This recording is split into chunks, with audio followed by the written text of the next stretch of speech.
adalah gembalaku, takkan kekurangan aku. Ia membaringkan aku di padang berumput hijau. Saudara-saudari yang terkasih di dalam Kristus, selamat pagi. Salam jumpa lagi dalam Sabda Siap Saji. Sabtu 23 Maret 2024, hari biasa pekan kelima Prapaskah. Marilah kita berdoa. Dalam nama Bapa dan Putra dan Roh Kudus. Amin. Yesus Kristus menembus kami, masa sengsaramu semakin mendekat. Meskipun mengetahui segala sesuatu yang akan terjadi, Engkau tetap mengorbankan diri demi menyatukan kami. Semoga kami berani mengorbankan diri untuk keselamatan sesama manusia dan keutuhan ciptaan.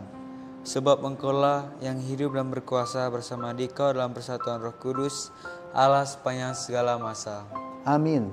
Tuhan bersamamu Dan bersama rohmu. Inilah Injil Yesus Kristus menurut Yohanes, dimuliakanlah Tuhan.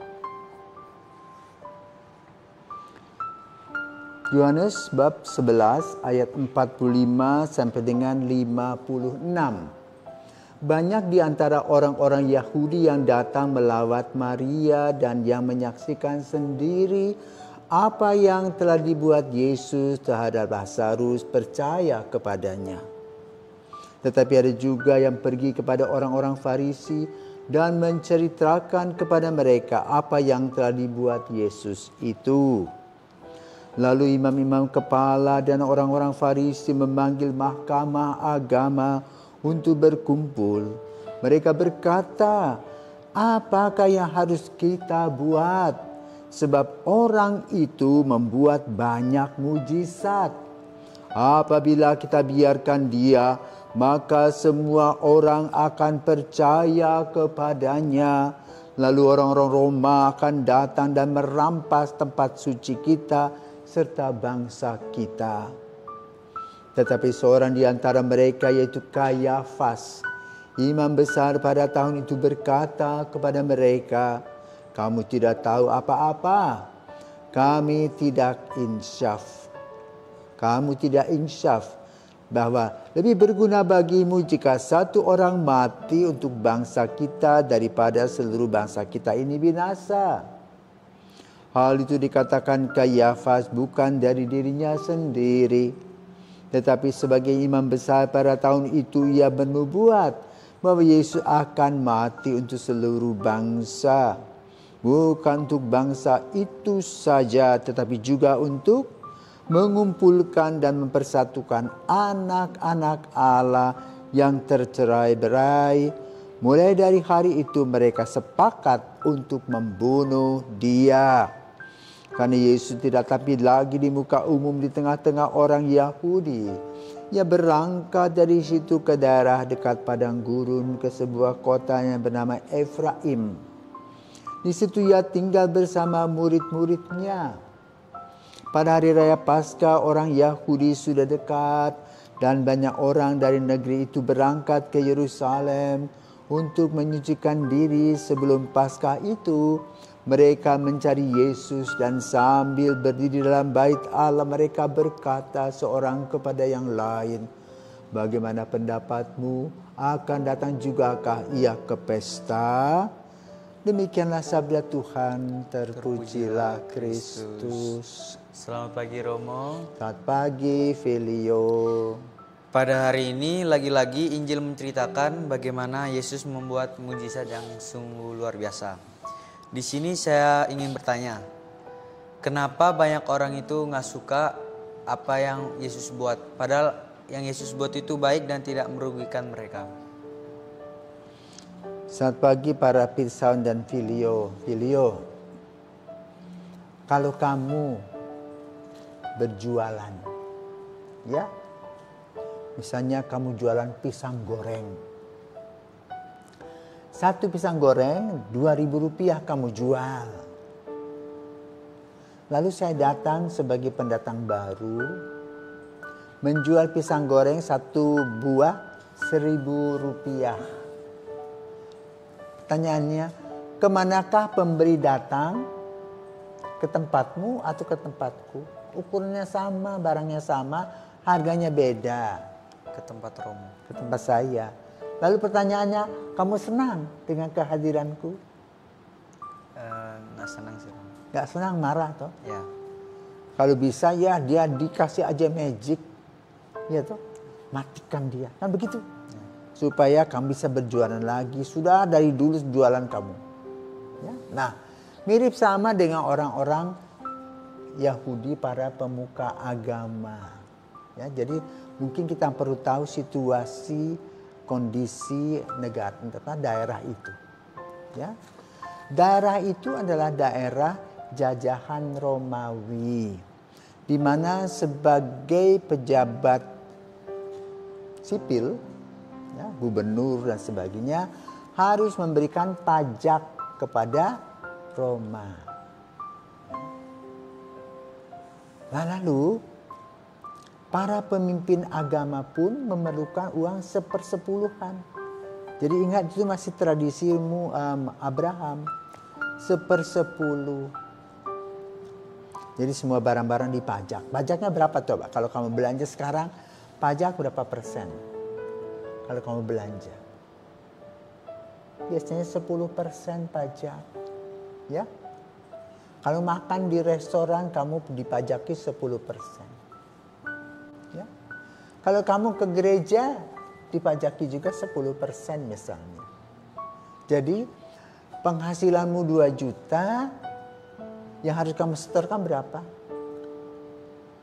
400.000 kan? Iya kan? Betul.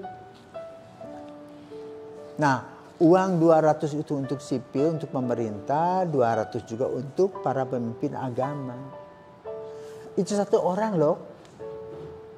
Kalau 100 orang berapa? Bisa beli pesawat terbang toh? Ya kan? Bisa beli villa. Ya kan? Ya.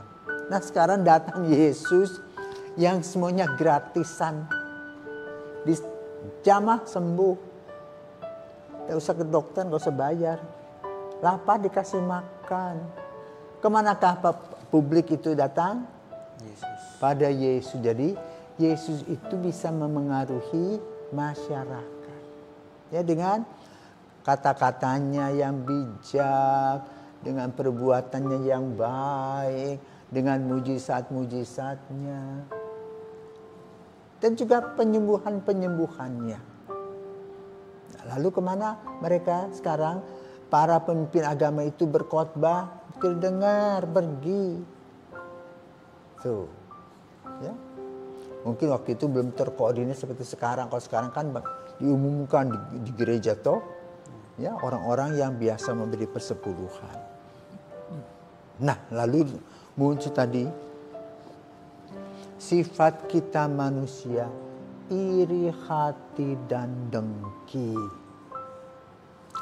Kalau sudah ada iri hati dan dengki, maka kita mulai mencari-cari kesalahan pihak lain, yang notabene adalah Yesus. Maka kalau dilihat kapan Yesus melaksanakan tugas, Yesus melaksanakan tugas tiap hari, termasuk hari Sabat. Nah, pada hari Sabat ini Yesus dididik melawan Musa, melawan hukum Taurat. Tapi apakah Yesus mengikuti kata-kata mereka? Tidak. Kan Yesus mempunyai pertimbangan sendiri. Pada hari Sabat semua orang Yahudi pergi ke bait Allah, kecuali mereka-mereka yang sakit, yang tinggal di situ, sehingga Yesus bisa duduk-duduk, menyapa mereka, menyembuhkan mereka. Tapi gondoklah orang-orang itu, cari akal, cari kesalahan, ya. Yang kedua, dia menceritakan tentang perbuatan-perbuatan itu bukan perbuatan dia, perbuatan Bapa. Aku adalah anak. Maka lalu mereka akan, ini dia menghujat Allah. Ya. Tambah lagi gondok. Nah, Injil hari ini lebih lagi tambahan gondoknya itu. Yesus membangkitkan Lazarus, orang mati. Mereka nggak bisa tuh membangkitkan orang mati. Maka lalu dicap sudah. Ini akan mengganggu stabilitas loci. Ya. Maka mau dikeroyok. Lalu Kayafas bilang jangan. Harus duduk dengan argumen. Ya. Itulah yang terjadi dengan Yesus. Maka kita mulai memperingatinya pada Minggu Sengsara. Di mana besok hari Minggu Palma, ya, ada dua hal yang terjadi dalam diri Yesus. Itu apa?